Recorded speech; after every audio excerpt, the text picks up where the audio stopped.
J'ai pu aussi commander donc une compagnie de combat à la Légion et ça, je dois reconnaître que c'est une expérience à part. Tu es au milieu de la jungle, tu pas bouffé depuis 3 jours, il fait nuit, il pleut, tu as froid, tu es tout seul, tu te demandes ce que tu fous là. J'allais dire la fameuse phrase que tout militaire s'est posée au moins des dizaines de fois dans sa vie. Alors tu as la phrase « on se demande ce qu'on fout là » et tu as la phrase de l'instructeur qui est de dire « il y en a qui paieraient pour ça ».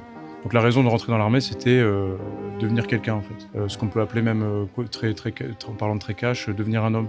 Je voulais être confronté à l'effort physique, je voulais être confronté à mes faiblesses et je voulais les surmonter. Et là-dessus, je pense que l'armée apporte aujourd'hui quelque chose qui est vraiment indispensable. Il y a énormément d'expériences fondatrices pour un homme, qui sont l'expérience de la difficulté, l'expérience de l'épreuve, l'expérience du deuil, l'expérience de la rupture, etc.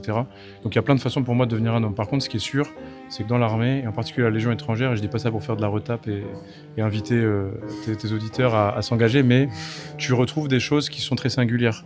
Ce qui est fascinant à la Légion, en particulier à la Légion, c'est que l'obéissance est incontestable, la discipline est très très ferme et très très dure, donc les hommes vont obéir. Par contre, ils vont obéir avec une adhésion ou pas, et ça tu le ressens quand même. Mais on développe aussi son parcours par rapport à nos échecs, par rapport à nos épreuves, par rapport à nos changements, et on évolue en fait. Pour moi, la capacité de l'homme, elle est vraiment dans le fait de surmonter un échec.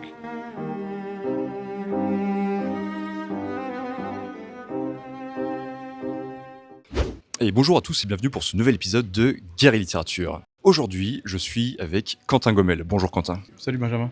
Alors, pourquoi est-ce qu'on reçoit Quentin Gommel? Et déjà, pour son livre, Selva, qui te vient de ton expérience dans l'armée, dont tu vas nous parler à l'instant. Donc Quentin, est-ce que tu peux décrire un petit peu ton parcours, d'où tu viens, qu'est-ce que tu as fait, et qu'est-ce que tu as fait pour en arriver là aujourd'hui? Je suis de recrutement Saint-Cyrien, donc j'ai rejoint la promotion chef escadron de Neuchâtel en 2016. Avant ça, point particulier, j'étais recruté par la voie des officiers sur titre. Avant ça, j'étais diplômé de l'École normale supérieure de Paris en philosophie. Après avoir choisi l'arme de l'infanterie, j'ai fait la scolarité en division d'application à Draguignan. Et après ça, j'ai fait tout l'ensemble de mon parcours, enfin en tout cas de ma première partie de carrière à la Légion étrangère. 3 ans d'abord comme lieutenant, chef de section à la 13e DBLE, où j'ai notamment commandé le commando 13. Après ça, j'ai fait un temps en Guyane, dont on va parler un peu plus en détail, où j'ai notamment commandé donc, le centre d'entraînement en forêt équatoriale, qui est le CEFE, le centre d'aguerrissement phare de la Légion en Amazonie. Que des générations d'élèves officiers ont bien connu. Oui, tout à fait. C'est-à-dire que moi, j'ai vu passer 3 bataillons de Saint-Cyriens et 2 brigades de l'EMIA. L'existence du CEFE est très liée à la formation des élèves officiers. Et pour une raison très simple, que c'est de la formation morale des chefs dans la difficulté. Donc c'est une excellente chose qu'il en soit ainsi. Et donc au retour de Guyane, j'ai commandé la 3e compagnie de la 13e DBLE, dont j'ai rendu le fanion il y a quelques semaines. Et là, je vais monter en état-major à Paris. Très bien. Et j'ai cru comprendre que parmi vos autres passions, vous faisiez de la boxe, de la philosophie. Oui, c'est exact, la boxe, la philosophie, et j'aime bien les costumes aussi. Et pourquoi je dis ça en souriant? Parce que j'aime bien l'idée d'avoir des passions qui sont liées à un développement complet de l'individu, dans l'image qu'on se fait de soi-même, dans le regard qu'on a sur la réalité, dans le regard qu'on a sur les autres, et donc évidemment, le fait de lire, le fait d'écrire, le fait de s'habiller, de se développer dans tous les sens du terme, au sens un peu antique, de développement complet de l'homme, c'est quelque chose qui me parle beaucoup et qui est un peu mon moteur d'action dans toute ma vie. C'est le fameux concept de l'arrêté grec. L'arrêté, c'est ça. Et aussi, si on va dans les concepts grecs, le concept que j'aime beaucoup, qui est de kalos kagatos, c'est-à-dire de développer un modèle de soi qui est beau et bon. Donc, c'est-à-dire qui est à la fois développé dans le sens de l'intelligence, se développer dans le sens de l'expression, et dans toutes les formes d'expression, dans l'expression de son corps, dans l'expression de son habillement, dans l'expression de sa pensée. Donc effectivement, pour moi, le fait d'écrire, y compris en étant militaire, ne sont pas deux polarités opposées. D'un côté, l'homme d'intelligence et d'un autre côté, l'homme d'action. Ce sont vraiment 2 visages, 2 aspects d'une même réalité qui est le développement complet de l'homme. Et notamment, moi, je l'ai beaucoup vécu dans mon expérience du commandement, dans mon expérience avec les hommes, dans cette réalité très particulière, dans cette réalité humaine particulière qu'est la Légion étrangère. Alors justement, qu'est-ce qui t'a poussé à vouloir d'une part rejoindre l'armée et d'autre part spécifiquement la Légion étrangère, qui est quand même un corps très particulier même au sein de l'armée? Oui, tout à fait, tu fais bien de le rappeler, c'est un corps très particulier. Alors pour répondre à ta question en 2 temps, j'ai voulu rejoindre l'armée à 18 ans, quand je ne savais pas trop où j'allais, je ne savais pas trop où j'en étais, j'avais pas trop d'argent, et j'ai voulu devenir engagé volontaire au 8e RPIM. Là-bas, j'ai rencontré des GCP et je voulais devenir GCP. On m'a rapidement réorienté dans mon processus de recrutement vers un recrutement sous-officier ou officier, et j'ai repris les études avec la volonté d'être officier Saint-Cyrien, ce que j'ai réussi à faire au terme de mon parcours universitaire. Donc la raison de rentrer dans l'armée, c'était devenir quelqu'un en fait. Ce qu'on peut appeler même, en parlant de très cash, devenir un homme. Je voulais être confronté à l'effort physique, je voulais être confronté à mes faiblesses et je voulais les surmonter. Et là-dessus, je pense que l'armée apporte aujourd'hui quelque chose qui est vraiment indispensable, qui est une forme de rite de passage anthropologique, masculin, de se confronter à soi-même dans un esprit de fraternité, de camaraderie, etc. Donc je pense que ça, l'armée m'a énormément apporté là-dessus. Pourquoi la Légion? Ça, c'est une autre question qui la complète un peu. Pourquoi la Légion? Parce que je voulais commander des hommes singuliers. Je voulais vivre dans un monde un petit peu à part. Et ça, c'est la même chose, je l'ai complètement retrouvé dans les profils que j'ai commandés, dans le rapport que j'ai aux subordonnés, parce qu'il faut savoir, si tu veux, qu'à la Légion, c'est un corps très particulier, mais il y a une grosse différence avec l'armée française, c'est que tu commandes pas des Français, tu commandes des étrangers. Tu es officier français dans une armée d'étrangers. Tu ne commandes pas des gens qui te ressemblent. Tu commandes pas un petit Français de 20 ans qui a son bac, qui fait un peu de sport, qui a beaucoup de points communs avec toi finalement. Tu commandes des gens qui viennent d'autres nationalités, d'autres cultures, qui peuvent être beaucoup plus âgés que toi. Tu as des sous-officiers notamment qui sont beaucoup plus âgés que toi parce qu'il n'y a pas de recrutement direct de sous-officiers.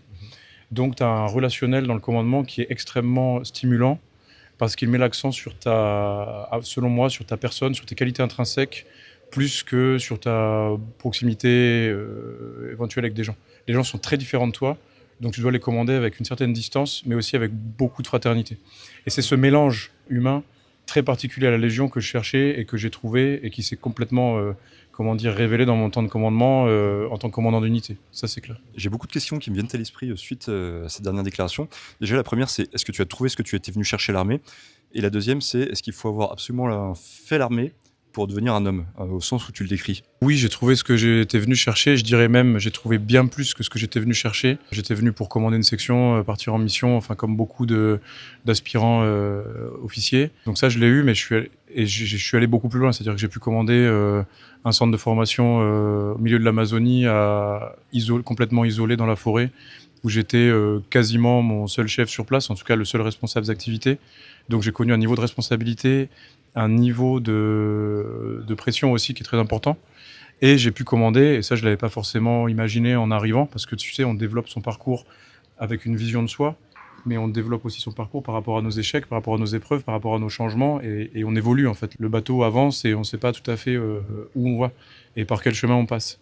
Et donc j'ai pu aussi commander donc une compagnie de combat à la Légion, et ça je dois reconnaître que c'est une expérience à part. C'est une expérience de leadership, c'est une expérience de commandement qui est unique parce que c'est l'échelon de commandement où tu es le chef organique de 200 personnes que tu peux connaître, que tu peux appeler par leur prénom, que tu peux connaître dans l'intimité humaine.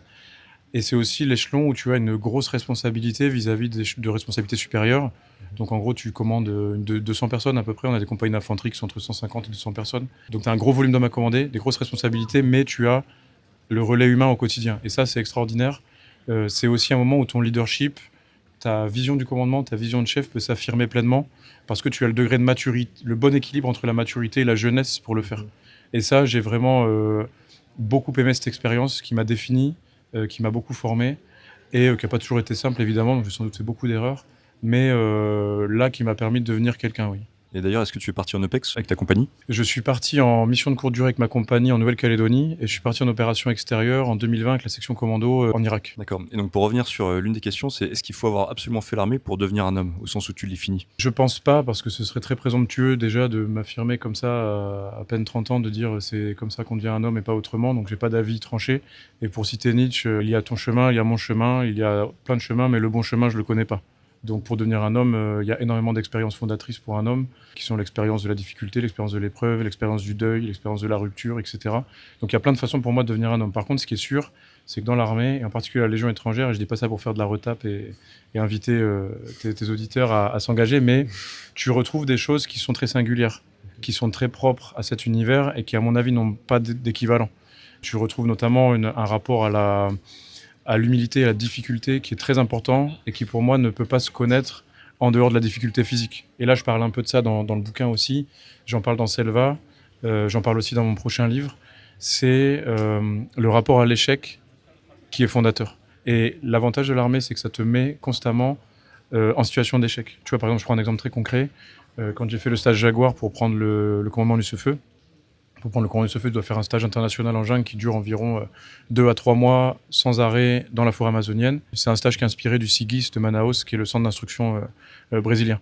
Ce sont des stages qui sont extrêmement difficiles et si tu veux, qui m'ont mis en position d'inconfort parce que déjà si j'avais pas ce stage, bah, j'avais pas le poste, donc ça met quand même une certaine pression et qui te mettent face à tes vrais retranchements personnels parce que là, c'est pas un stage seulement de tactique et de commandement, c'est un stage où tu as des épreuves physiques qui sont très dures, qui sont très sélectives et où tu dois être un homme complet, comme ce qu'on disait un peu au début. Tu dois être un homme qui est capable de s'orienter, de naviguer en pirogue, de couper un arbre à la tronçonneuse, de tirer avec un fusil, de franchir un obstacle et donc tout ça, il faut y être confronté pour se découvrir.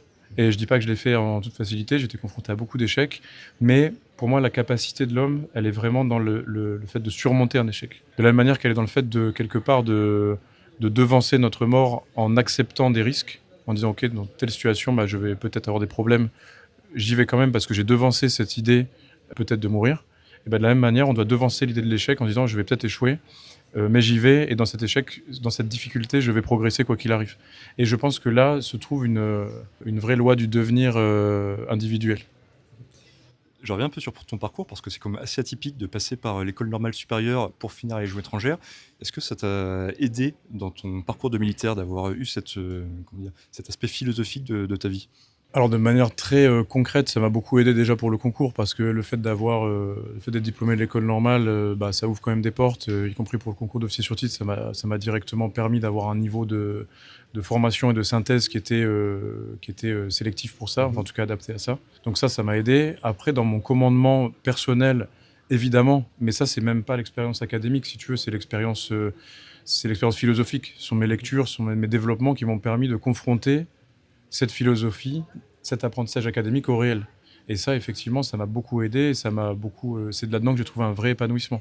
Après, dans le commandement, chacun a ses façons de commander. Et autant, pour moi, par exemple, j'aimais beaucoup avoir un aspect rétrospectif et comment dire critique sur ce que je faisais. Donc la lecture m'a aidé. Mais pour telle autre personne, ça peut peut-être être d'autres leviers. Et je pense pas qu'il existe un meilleur levier qu'un autre pour commander. Ce qui compte pour commander, c'est d'être soi-même. C'est un peu bateau dit comme ça, mais c'est réel, il faut être soi-même. J'avais entendu cette fameuse phrase: tant vaut l'homme, tant vaut l'officier. Je pense que c'est tout à fait exact. Je pense que c'est tout à fait exact. Et de toute façon, quand tu as certaines responsabilités de commandement, chef de section, commandant d'unité, tu peux pas tricher longtemps. Les hommes te voient, et même si les hommes t'obéissent, ils te voient tel que t'es. Et ce qui est fascinant à la Légion, en particulier à la Légion, c'est que l'obéissance est incontestable, la discipline est très très ferme et très très dure, donc les hommes vont t'obéir. Par contre, ils vont t'obéir avec une adhésion ou pas, et ça, tu le ressens quand même. C'est difficile à évaluer quand tu es en poste, mais le fait d'être obéi avec une certaine aura, avec un certain charisme, c'est pas du tout la même chose. Et ce charisme, on va dire, ce capital de leadership, tu l'as parce que tu es toi-même.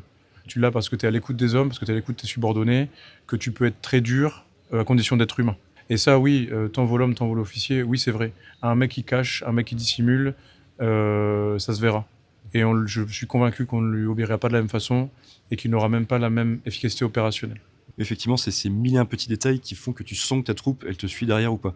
Sachant qu'il y a aussi ce principe que tu ne peux pas avoir l'adhésion de tout le monde et que forcément, dans une section, dans une compagnie, il y aura des gens statistiquement, qui ne vont pas adhérer à ton style de commandement. Oui, parce que déjà, exister, c'est déplaire. Donc si tu plais à tout le monde, bah, en fait, tu plais à personne. Tu n'existes pas. Exactement. Donc ça, c'est sûr. Et ça vaut dans le commandement comme ça vaut dans la vie de tous les jours, dans la vie sociale habituelle. Tu peux pas plaire à tout le monde et il faut pas chercher à plaire. Il faut se dire que l'adhésion qu'on a, moi, je l'ai toujours considéré comme quelque chose qui était donné de surcroît. Pour paraphraser un petit peu l'évangile, c'est une récompense qui t'est donnée de surcroît si tu fais bien les choses. Et c'est comme ça qu'il faut l'envisager. C'est ce que je dirais à un jeune chef ou à quelqu'un qui veut se lancer un peu dans cette aventure. Ne pas chercher à plaire, parce que dans tous les cas, c'est comme ça qu'on se dénature le plus et c'est comme ça qu'on s'oublie soi-même. Donc ne pas chercher à plaire, chercher à bien faire les choses et l'adhésion, les récompenses seront données de surcroît. Elles seront pas forcément données dans la reconnaissance des chefs ni dans la reconnaissance de l'institution, parce que c'est comme ça que ça fonctionne. Mais elles seront données dans un millier de petites attentions invisibles qui te font remarquer le respect des subs. Et ça, en fait, tu le vois au bout d'un moment. Tu le vois pas au début quand tu arrives parce que tu découvres et tu connais pas tout ça et c'est normal. Mais au bout d'un moment, tu es sensible à ces petites intentions, à ce que les hommes pourraient ne pas faire. Et ils le font quand même pas parce qu'ils t'apprécient, mais parce qu'ils reconnaissent une valeur en toi et parce qu'il y a aussi un côté, surtout pour des légionnaires, d'avoir fréquenté un officier qui s'implique pour eux, pour qui ça coûte. Et finalement, je pense qu'aujourd'hui, c'est pas si simple et que beaucoup de personnes, dans l'armée ou pas, sont habituées à avoir des relationnels très froids. Et moi, j'ai beaucoup misé là-dessus sur l'honorabilité vis-à-vis des subs, le fait d'avoir une parole et le fait de faire ce qu'on dit tout simplement. Et ça, c'est beaucoup. Quel a été ton meilleur souvenir à l'armée? C'est difficile parce que, comme tu peux l'imaginer, j'ai des souvenirs un peu partout. Comme disait le fameux Thomas de Mike Echo, 1 an d'armée, 50 souvenirs. Oui. Ouais, c'est une très bonne phrase aussi, il a totalement raison. Je pense que j'ai gardé un très bon souvenir des sous-officiers anciens que j'ai pu, commander, parce que j'ai vécu ce décalage un peu romantique entre l'officier saint-cyrien jeune, plein de patates et le vieil ancien qui a plus de 30 ans d'armée, voire même plus de 35 ans d'armée, qui connaît, qui voit dans le jeune, enfin qui voyait en tout cas en moi, une forme d'enthousiasme que lui ne connaissait plus forcément, parce que tout simplement avec l'âge, avec l'expérience. Et cette combinaison entre un ancien qui est aux ordres d'un plus jeune, mais qui est là pour le canaliser, le guider, l'orienter, j'ai trouvé ça extraordinaire. Notamment quand j'avais eu un sous-officier adjoint quand j'étais lieutenant qui était totalement dans cette branche-là. Et aussi au Cefeu avec mon major de camp. Et après, quand j'étais commandant d'unité avec mon adjudant d'unité. Si tu veux avoir 30 ans et te retrouver à commander 200 personnes avec un vieil ancien qui a plus de 30 ans d'armée, qui est là pour te guider, il y a quelque chose que je trouve très romantique, qu'on retrouve un peu chez Schoendorfer dans des figures un peu littéraires ou cinématographiques comme ça. Et ça, je l'ai vécu, mais je ne l'ai pas vécu comme un sketch, je l'ai vécu comme quelque chose qui m'a fait grandir. Et beaucoup de sous-officiers sont venus me voir en disant « Mais attendez, en fait, vous déconnez, en fait, ça va trop loin, il ne faut pas faire comme ça. » Et on était en confrontation, mais c'était bien. Et ça, j'en garde un super souvenir parce que sans ça, je pense que j'aurais pu faire des conneries. Je ne serais pas l'homme que je suis maintenant. Donc je suis très reconnaissant de tous les subordonnés anciens que j'ai pu avoir qui m'ont énormément apporté. Effectivement, la connerie arrive vite à l'armée et il n'y a pas toujours un bon SOA pour venir nous l'aider. Mais parfois, il y a comme le bon SOA qui arrive et qui vous sauve un peu la mise. Et à l'inverse, quel a été ton pire souvenir à l'armée? Disons le souvenir le plus difficile, je pense, ça a été d'être confronté très tôt, notamment en école d'officier, à la difficulté physique. Et j'avais évidemment, comme beaucoup de gens, sous-estimé, que j'ai trouvé très très rude pendant un temps. Et j'ai connu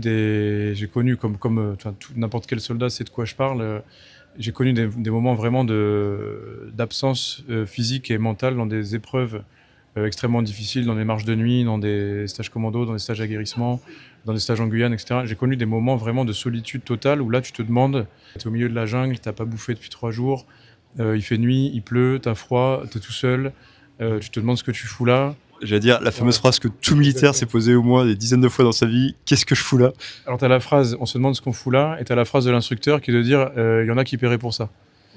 Et on reprend la marche et tout va bien. Et en fait, je pense que là, c'est une expérience très, très basique pour un soldat, mais c'est réel.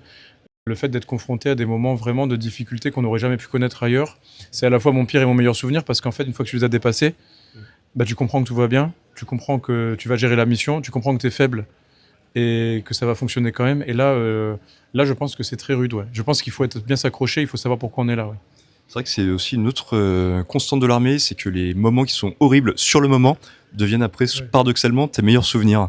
Alors c'est vrai, et c'est très proustien comme image, parce que la mémoire se stratifie avec le temps, et un souvenir d'enfance ou un souvenir de jeunesse qui nous est très cher, s'il était revécu aujourd'hui comme il a été vécu, peut-être qu'on se dirait c'était pas si bien que ça, peut-être qu'en fait c'était pas si... Parce qu'on enjolive les choses, ou on dramatise les choses, ça dépend.